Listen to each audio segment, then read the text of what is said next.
Hi, Ed, Sam. how you doing, Ed? I'm good.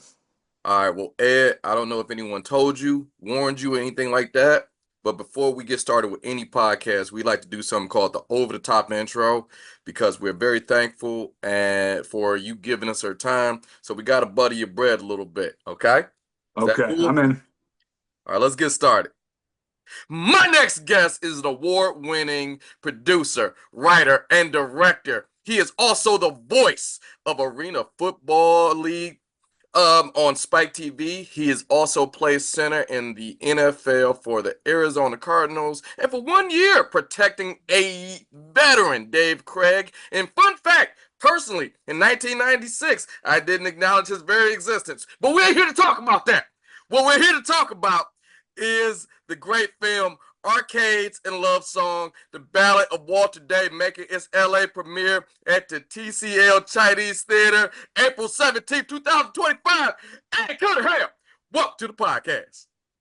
Thank you. It's hard to talk to a Detroit Lions fan, but I'll make it work. I know. Look, I had to. Like, in 96, I was just like, you were so good. Like Dave Craig, and I know I'm getting off the subject a little bit. I know he did all his time in Seattle. He came to us for 1 year. Then he went over there to the Cardinals, where I guess they were going to rejuvenate his career. And as a Lions fan, you try to keep up with your guys, and then you came to Chicago. I was like, oh, all right, all right. It's just, and then in '97, you came back. We knew who you were again. Yeah. Yeah. But that passion and that enthusiasm, as we talk about this, is actually just a segue to this film because, Ed, in all honesty, I look, I can say this in hindsight. I love the film, I really do, Thank you. but I drug my feet. And I'm a man of a certain age, and I thought King of Kong was perfect. I thought this was a sequel, and I'm just being straight up with you. And I'm like, you know what? No, please don't reinvent the wheel. Please don't Mm. touch this. It's bad enough that it's King of Kong was perfect for the video game community, for just if you love sports, if you like, competitiveness of any nature. So I didn't want to touch it, but after watching it, you did it. You took the heart and soul of that film and we talked about him. So it's not necessarily a sequel. This is, hey, while you were watching this thing was happening over here. I'm very curious, what made you come up with the idea to follow Walter? Well, Sam, you weren't the only one. We had no interest in making King of Kong 2 for that exact reason. We made it. It is what it is. Let it live its life. It still gets found by people. It's a true classic. I still hear people, oh, that's my favorite movie. Thanks for making it. We had no interest at all in making King of Kong 2. But what came out of King of Kong it was both good and bad. And part of the bad that came out of it was Billy Mitchell from the movie was accused of cheating. Yep. And then Walter Day, who this movie's about, was brought into a lawsuit. And that's what brought me back to the story was the lawsuit. I got a call from Billy Mitchell saying, hey, man, you know what your movie did? It's now got this old man who's on Social Security getting sued for, alleged cheating. And so for me, when I started looking at this, it was actually on a call for strategy around that lawsuit because I said, well, I'll help. I'll try to help, get Walter clear of this, where I was told about this music that he had talked about first in The King of Kong, and that these fans of King of Kong were going to pay for his album to be made. And the light bulb went off. That was July of 2022.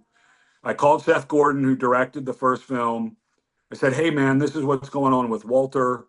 And he said, as long as we're not doing King of Kong 2, as long as it's about Walter, I'm all in because we love Walter. Anybody who knows Walter's met him, seen him in the movie. He's Right. just a really lovable guy. And because he had made that proclamation in our original film, he said, I don't want to be this video game referee guy anymore. I want to be an artist up there singing my songs. So he made that, he shared that dream back in 2000, well, it was 2005, it's 20 years ago now with us. And so to have that come full circle, and then for me personally, I just love the idea of making a movie about a guy wanting to be a singer-songwriter in his 70s. That's the way I always looked at this movie is here's this guy who has this interesting past in video games, but his present day is wanting to be a singer-songwriter, recording these songs that he'd been hearing in his head since the 80s when he had his heart broken. And that was really what drove me is I was making a singer-songwriter movie. I was not making a movie about the King of Kong. And one of the guys, the original film is owned by Warner Brothers, and they watched the film. And one of the executives called me. He goes, "Here's what I love about this movie. It's not King of Kong 2, Right. but it's in the King of Kong cinematic universe." Okay, I could go with that. I could go with that. Yeah, where you have this character that you got to know a little bit in the first one, but now you get this full explanation, this full origin story, and what he's doing, and it is really quite a different movie. King of Kong was, I mean, sort of the gamer culture, nerd culture, sort of took it as their own. I think this is a much broader story. I think this is about heartbreak. It's about chasing your dreams, no matter how old you are. Right. And so I think, and we've gotten that feedback too, is that this is a much broader story than what we first made with King of Kong. It's much more relatable. I will say that because I did watch this film with my wife. Now, in King of Kong, she was just like, yeah, I don't want to see a film of two people fighting over video games. It's a little bit more. And after seeing it, it was like, she says like a little bit more than that because, yes, video games do play a role in this, but it Yeah. does have this, you grew up with these guys and like physically we grew up with them and you did too because you spent time with these people. So like when you got a chance to get back and see the old characters again, you see how they progressed. Like Hmm. Billy is less of a jerk. He is. I mean, just Yeah. it Yeah. it's we went from in King of Kong, the hot sauce entrepreneur and a teacher. Was it? Weeby was a teacher, Yeah. right? Yeah. Yeah. Yeah. He's a math teacher. Yeah. And now they're just kind of like in the background of the. I call him the heart and soul of this universe because this is a guy whose footnote was that he wrote these songs, and it was just kind of like, oh, okay, good to know. And 20 years later, now he finally gets to express it. So how was it How like? did your wife? How did your wife like the movie? She liked it. She didn't know what it's weird. It was like she didn't know what she was liking, but the Yeah. loss and the fact that he had to learn how to sing and the fact that he's a good writer, but like I think the part that got her is Shane Harris, if I'm saying it right, Yeah. his Yeah. muse when she Yeah. showed up after all these years and even though nothing happened, but there was so much like that. He was so awkward and he didn't know how to express himself. And it was just I think that was the part that got her. Yeah. That's when we made this movie. We knew we had to make sure that King of Kong fans got their fill, right? So we had to make Right. sure we hit the right notes of what was in the old movie that relate to this movie, get a general audience to just have an understanding of what that film was and that it was popular. But really, for us, when we were making this movie, we were really editing thinking of female audience members and Taylor Swift fans. I mean, that Yep. was really what we were after was I knew we could nail the King of Kong fans, and that's what's been nice. The feedback has been from both King of Kong fans and people who had no idea what that film was about. They both like it. They both see the value in it. And so that was really our goal in this is to think of a broader audience, think of the female audience. And then, like I said, because Taylor Swift we call her the second muse. Shane Harris was his first muse. Yes. Taylor Swift was his second muse. And so that's really kind of who we kept in mind when we were editing. Now the thing about this movie, and I know there was You see it on screen. I hope I'm not giving out too much away, but the concert. I was on Yeah. pins and needles with that because Walter, he's a good writer, but he's not what I would call the greatest singer. So when he has that microphone and he has the like stylish mic and it looks all, and he was so just stiff. What was it like for you guys who's filming this? You've devoted your time and energy to get to this part. What is it like for you? The director's like, oh my God, what The is begin happening? Sam, the beginning of that show, when Walter walks on stage, he completely froze. He was so nervous, and he had never performed in public. I even asked him leading into the show, I was like, hey, don't you want to go to an open mic and just try it out in front of us? No, no, no. I'm going to wait till the night of the big show. And I was a little worried about that. I was freaking out at the beginning of that show because it felt like it was going to be a total disaster. You know, he was off his mark. He was out of tune. His voice wasn't projecting at all. He was very timid. But here's what was beautiful in that room was full of the community, both his gaming community and his community in Fairfield, Iowa, that had always loved and been supported by Walter. And this was their moment when he started engaging with the audience where they got to turn around and support him. And that's where you really started to see his confidence in his singing, his confidence in being able to move a little bit on stage, have some more motion instead of just standing there. And that's what we tried to convey in the film was Walter, if he would have been in front of a bunch of strangers, it wouldn't have gone that way. But because Billy Mitchell said, hey, you're getting stronger, you're doing better, we're pulling for you. Steve Sanders from King of Kong saying, hey, we love this, we've got you going. And all of a sudden, you could see him start getting better and better and better. And then by the time he played the encore of just a beautiful song called Hold Me, Yep. his voice was there, he was on time, he was interacting with the audience and he performed the heck out of that song on the last one. And for me, it was a big sigh of relief because I don't know how I end this film if that show's a disaster. I love that it wasn't great to start. I love that we got to show how the community helped him. And that was really a big part of what we wanted to convey to the audience is Walter built this community to put the spotlight on others. And then that community showed up to put the spotlight on him. And not only showed up, but supported him, gave him the energy he needed. But Sam, I have to tell you, when that show started, we had 6 cameras going. And I was like, oh my God, he's going to bomb. This is just going to be awful. And he brought it together. He brought it together. It was really beautiful. I have to ask. I love asking this of all directors, especially with their projects.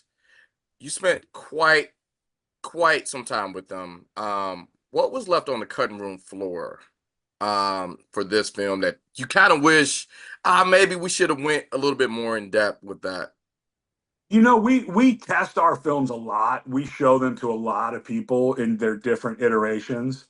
Um, there's the controversy in the lawsuit with Billy Mitchell. We had a much bigger section of that in the movie before. But as we watched it, we realized the only interesting part, it's a really interesting story by itself. There's a whole mini series to be done about that cheating controversy. Right. And we sort of had this big section in the middle. And frankly, we cut that in half because we realized this needs to be about how it impacts Walter, not the actual lawsuit itself. And honestly, that's it. I mean, we were pretty lean about what we did. We were very diligent about how we wrote the movie as we were editing. Right. And so, the stuff that we cut out from that controversy section, it's interesting and you can follow it and it's fun. But to us, it just started feeling like the movie was in mud. We wanted to get back to Walter's music, and that was really, you relearn how to tell these things every time you make one, and you always have to say, what's my story A and my story B? Well, story A is this guy wants to be a musician. If you go to story B, which is that controversy, you can only go there for so long. You have got to get back on the train of story A because that's where you've got to head, especially because we knew we had that great concert to get to at the end. So there's really nothing on the floor. I mean, honestly, I was watching it the other night with an audience, and I was nitpicking. Oh, we could cut that. We could cut. I'm still in my mind, sort Right. of rewriting some of it. Um, but I think we found the right mix of that story A and story B. So nothing really is on the cutting room floor that isn't in the movie. It just was tightened up quite a bit.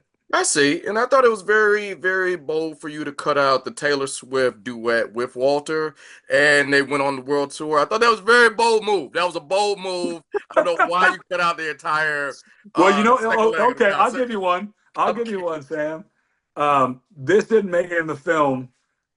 Walter ended up going to the Eras tour here in LA, and we filmed him walking into the Man, stadium if you to don't put go. that in the take home in the I on know. demand, I want to see that. I yeah. So that, if anything, and for people who haven't seen the movie, Walter found Taylor Swift as an inspiration to help him finish his Yeah. lyrics and how to perform.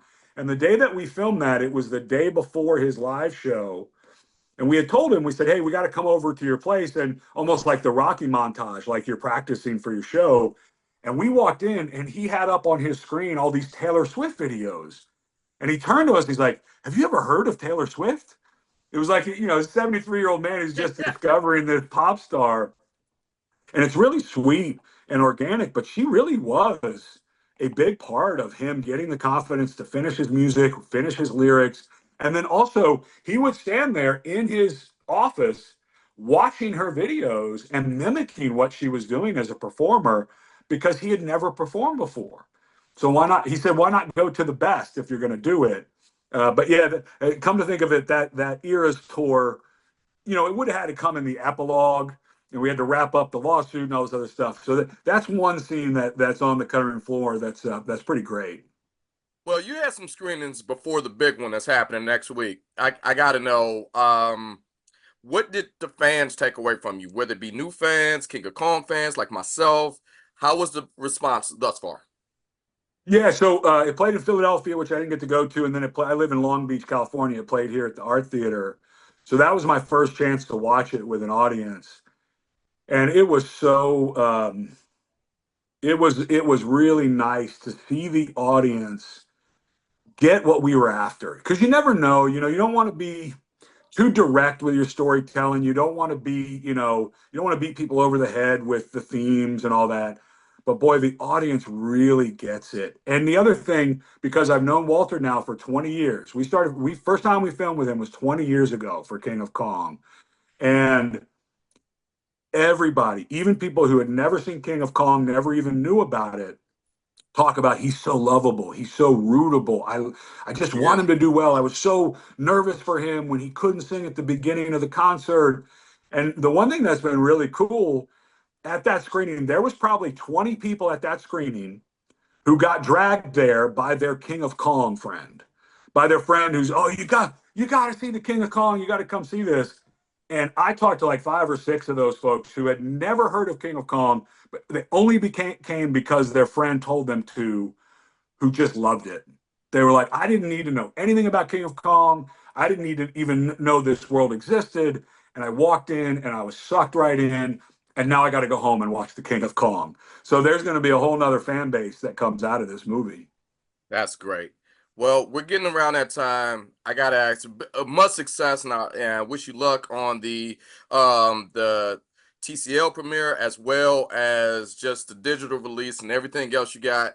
I'd be doing myself disservice if I didn't ask you what's next on the horizon, man. For Because me, you're yeah, for me, spinning I'm just gold right now, man. yeah, no, I'm just going to enjoy this. We have the theatrical release and then video on demand in May. People, arcadesandlovesongs.com is the website. Come in, give us your email. We won't overdo it. We'll tell you what things are coming. But for me, I'm just enjoying this. We worked a long time on this movie. We were in editing for almost 18 months. So to be able to bring it out to the light of day, I'm just going to let this one breathe for a little bit before I jump into the next thing. Well, Ed, this has been awesome. I know we're up against it, but thank you so much for a little bit of your time. Much success on the film, and have a great one, man. Great. Thanks, Sam. Appreciate your time. All right, have a good one.